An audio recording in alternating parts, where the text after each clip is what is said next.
I remember a case of a young man, actually a man over 40 years old, looked for me with his life ruined. He lived for about 20 years on drugs. He lost everything: job, family, relationships, his communion with God.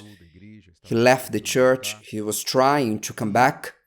When he was telling me his story, I noticed something usual that happens today in the world. He put a lot of blame on other people. He started saying, "Bishop, I backslid because I worked with people who gave me bad examples. They were people who taught me to drink, to take drugs, to do what was wrong, to get involved with women, and I fell for this world. And I face planted in this world. Today I'm an addict, I have no job, have nothing, I feel like dying. I go to the doctors, they give me medication, and I end up going back to drugs. I love a woman and she doesn't want me anymore. Why would that be? Why does the woman does not want him anymore? I think she betrayed me, she blocked me, she doesn't want to hear about me anymore. I want God to help me to get this woman back." So, with all this past and history, he still wanted the wrong thing. He was still pursuing the wrong thing. He wanted the woman back, that the woman accepted him back. But did he had condition to take care of a woman, to offer something to that woman? No. Was he able to be in a relationship, being an addict, lost, not in his right mind, lost in this life? No, he didn't. But he wanted the relationship back. So with all my strength, I tried to show him, your problem is not the woman who left you and does not want you anymore. Your problem was not the people who induced you to evil. You are the problem. As long as you don't see this, you won't change. You need to take upon yourself the responsibility for your life. Because, unfortunately, people, and I'm not saying that we don't suffer in the hands of bad people in this world. I'm not saying that we don't suffer injustices. All these happen, not only with him, but with everyone. And I told him, listen, I've also worked with people who gave me bad examples, but here I am. I'm not better than you. But maybe the difference between me and you is that you looked at them and I chose to take my eyes off them and to look at Jesus, to look at the one who is perfect and not at who is imperfect. Now I'm talking to you who are listening to me. Maybe your problem is that you've been looking at who is imperfect, and I learned something in life. I never allow myself to forget this. Where I look is where I go. God put our eyes in front of our heads, not on the side, not in the back of our heads, but on our faces, for us to look forward. And where I look is where I go. To whom I look at is whom I'm going to become. So if I look at someone evil, I will become one of them. So who should I look at? To the one who is perfect. I know that I will never be perfect, but I want to be as close as possible to this perfection. So who should I look at? To Jesus, the perfect man. When you look at Jesus, what happens? You are no longer worried with anyone else. People don't scandalize you. Oh, I didn't expect this from so-and-so. They did this or that.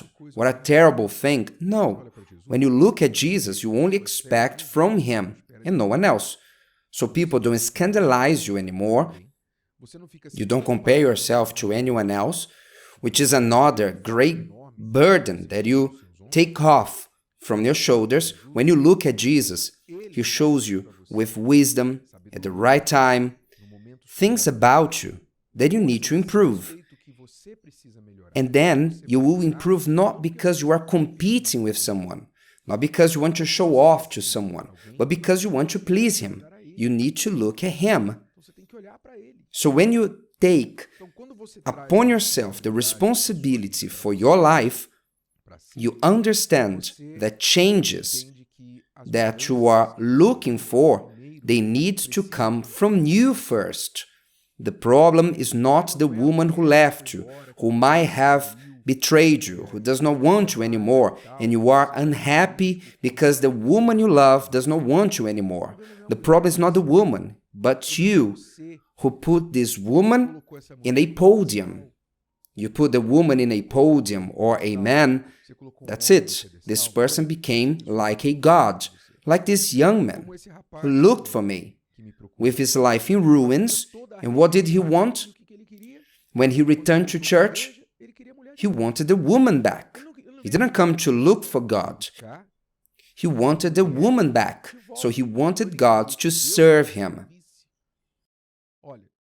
Listen, I'm here for you, Lord, who are almighty, to change the mind of the woman who I'm in love with, for her to return to me. I felt like saying, I didn't say, but I felt like saying, listen, you're in the wrong place. You need to go to those places where they advertise, I bring your loved one in 5 days. As you are in ruins, so go all in. It's what we feel like saying to the person. But obviously I didn't say it, because the person doesn't wake up.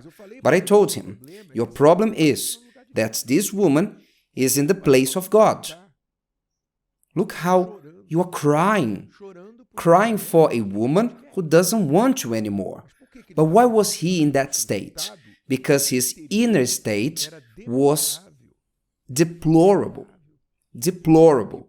Because for his whole life, he placed his happiness on the dependence of third parties.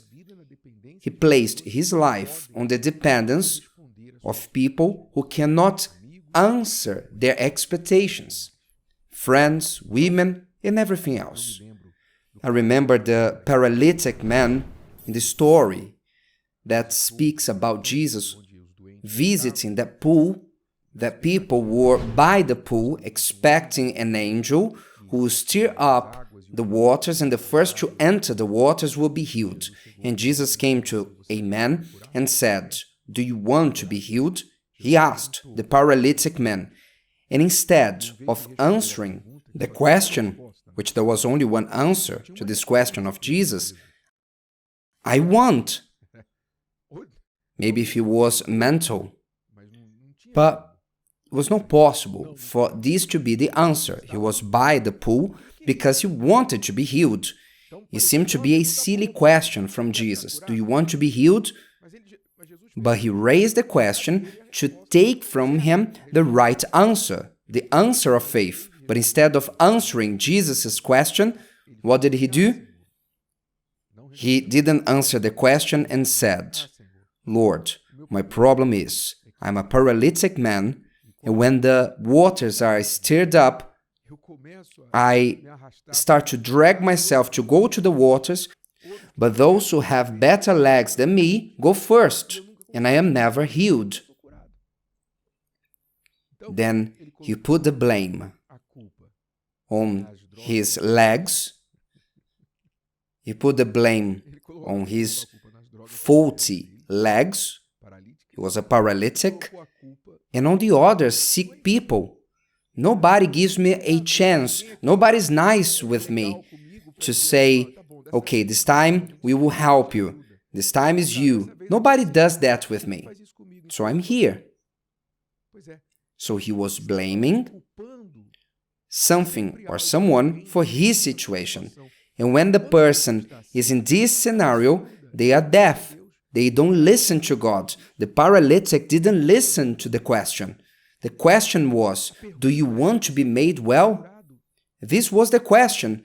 So simple. The easiest question in his life. And he didn't give the answer that he should have given.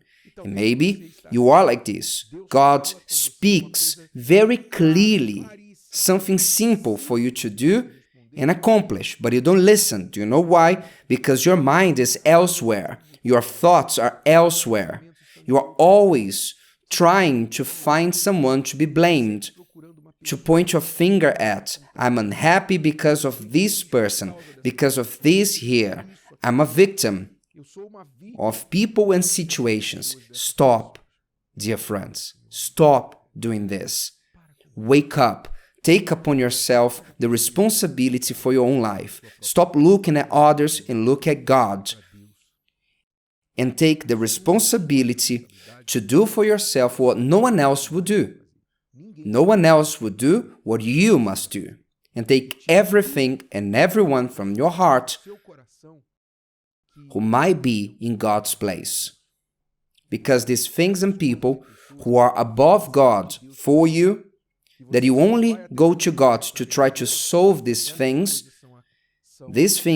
are the reasons for you to be destroying yourself, to be in ruins, crying, and becoming like a worm, instead of being a strong person, a decisive person who fights and will win no matter what.